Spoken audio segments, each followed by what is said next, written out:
Lent is also a Babylonian tradition. The 40 days of Lent symbolizes the 40 years that Tammuz lived. Lent ends with Easter, when it is tradition to eat ham. This symbolizes the remembrance of Tammuz, who was killed by a wild boar. Ash Wednesday is known as the Mark of Tammuz. Long before Yahushua's crucifixion, the cross symbolized the Babylonian god Tammuz, who was killed by a wild boar. In his honor, women spent 40 days weeping for him, the origins of Lent. Therefore, the ashes placed on the forehead or third eye is not a biblical tradition. Rather, is symbolic of the sun god, whose name in Greek is Apollo. Palm Sunday is another pagan holiday. Palm Sunday is about the triumphant entry of Tammuz, Nimrod, Horus, and all other pagan gods, because the nations of the world worship the sun god deity. Easter was originally the celebration of Ishtar, the Assyrian and Babylonian goddess of fertility and sex. Her symbols, like the egg and the bunny, were and still are fertility and sex symbols.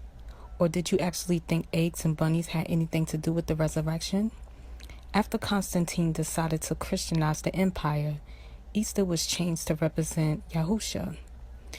But at its roots, Easter, which is how you pronounce Ishtar, is all about celebrating fertility and sex. The Babylonian goddess Ishtar, who was the mother and wife of Nimrod and the mother of their son, Tammuz. Good Friday is also a pagan holiday as well. Matthew chapter 12 verse 40 reads, "For just as Jonah was 3 days and 3 nights in the belly of the fish, so would the Son of Man be 3 days and 3 nights in the heart of the earth." Some people believe that the Messiah Yahushua died Friday evening and was raised on Sunday morning, but the days doesn't add up to 3 days and 3. Genesis chapter 10 verse 8 through 12. And Cush brought forth Nimrod. He began to be a mighty one on the earth. He was a mighty hunter before Yah. Therefore it is said, like Nimrod, the mighty hunter before Yah. In the beginning of his reign was Babel, and Erech, and Akkad, and Calneh, in the land of Shinar.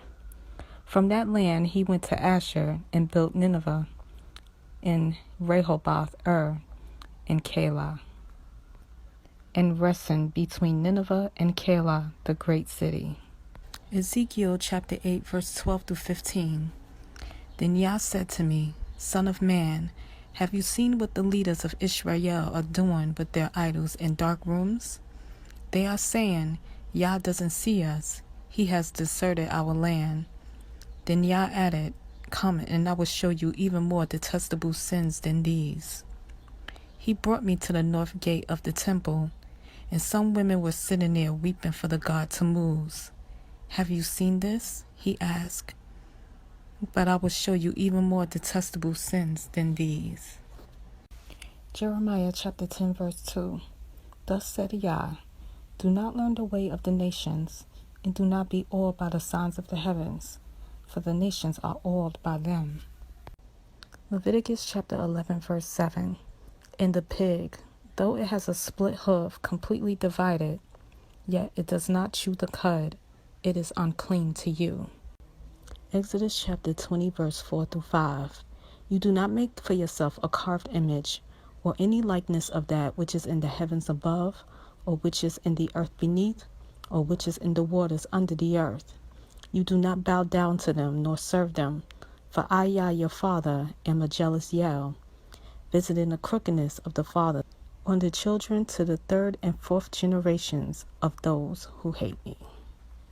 Acts chapter 5 verse 29.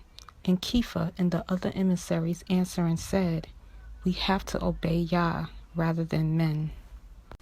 Amos chapter 5 verse 21. I have hated, I have despised your festivals, and I am not pleased with your assemblies. Jeremiah chapter 7 verse 18. The children are gathering wood, the fathers are lighting a fire, and the women are kneading their dough to make cakes for the sovereigns of the heavens, and to pour out drink offerings to other mighty ones to provoke me. Mark chapter 7, verse 6 through 9. And he answering said to them, Well, did Yeshayahu prophesy concerning you hypocrites, as it has been written, This people respect me with their lips, but their heart is far from me. And in vain do they worship me, teaching as teachings the commands of men. Forsaking the command of Yah, you hold fast to the tradition of men. And he said to them, Well, do you set aside the command of Yah in order to guard your tradition?